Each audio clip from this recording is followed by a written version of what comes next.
Everyone, it's the Coco Nomad here, and I am back with another retrospective where I share basically how things are going for me. I like to sort of give a little bit of insight and evaluate for myself how things are going in my life, things that I'm planning, work, travel, finance, all those kinds of things. Because as you know here, I love to talk about financial and location independence.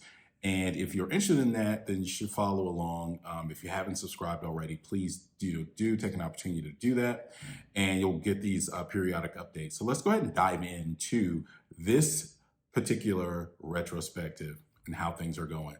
And I always like to start out with the positive, and the positive thing of what's going well. What am I doing well? What's going well in life right now? So basically right now, the biggest things, so my travel plans for 2022 are really starting to come together.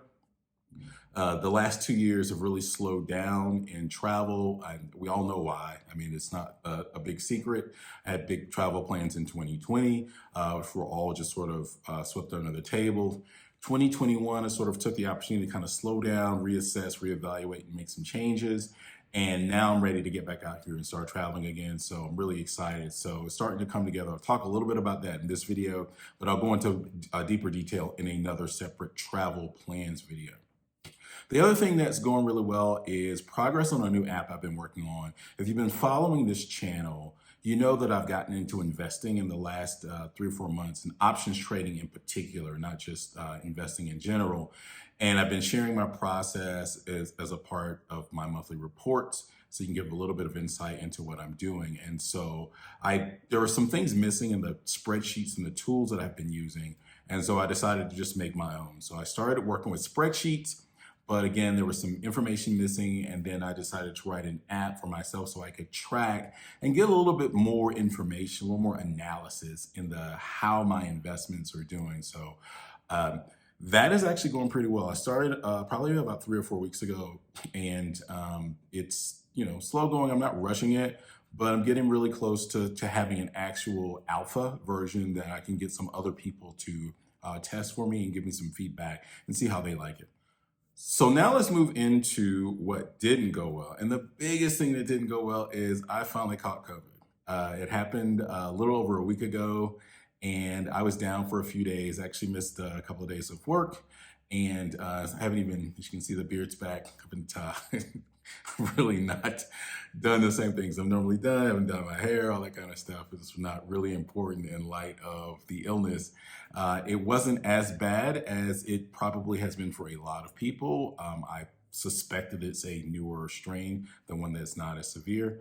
I did experience some negative symptoms for sure. I was really tired. I talk about that in a video I'll link for. I go into specifics, how I think I got it and all this kind of stuff. But good news is I'm back on my feet. I'm back. Everything's well. I feel good. I don't have any, I don't think I have any lingering issues. And so we'll just proceed from there.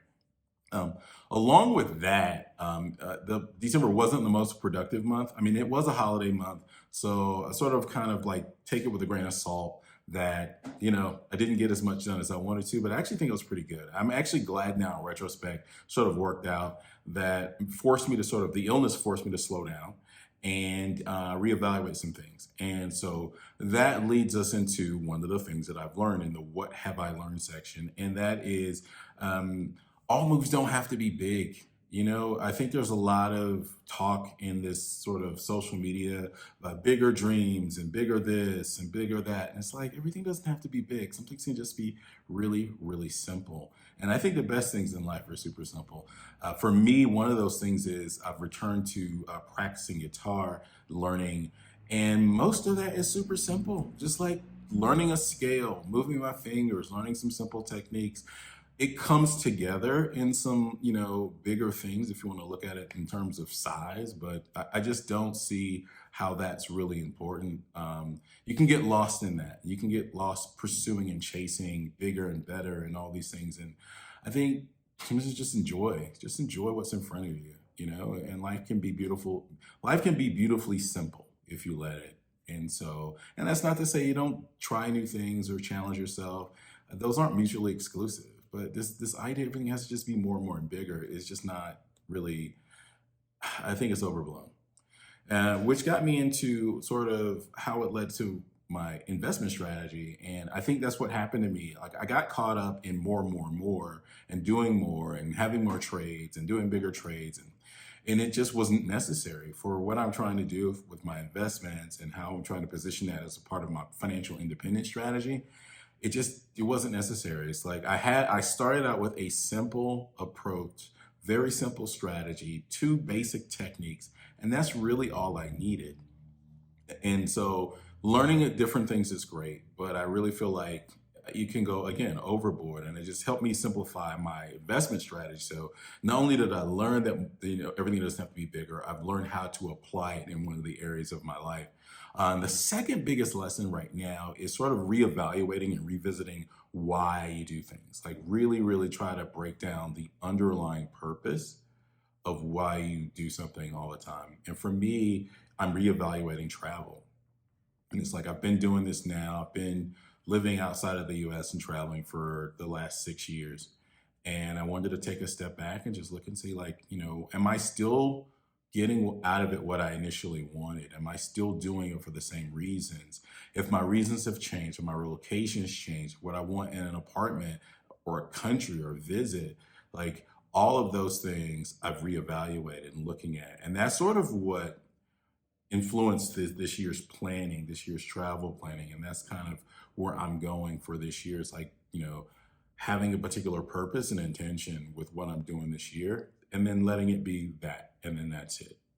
So learned a lot. Being sick helped, forced me to sort of take some time and not always be running around trying to work on something. So it moves us into what still puzzles me, what still challenges me, what scares me. I previously I would say I don't know what the next phase of my travel life, my remote work and remote living life would look like.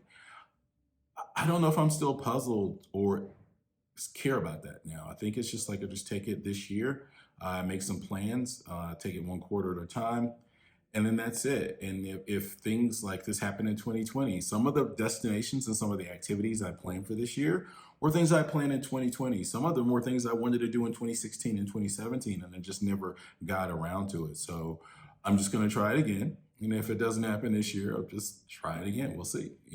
I'll get to visit some places. I mean, I went to Guatemala last year. It was a new country for me. And so there's opportunity there. And that finally leads into the final section, which is what's next.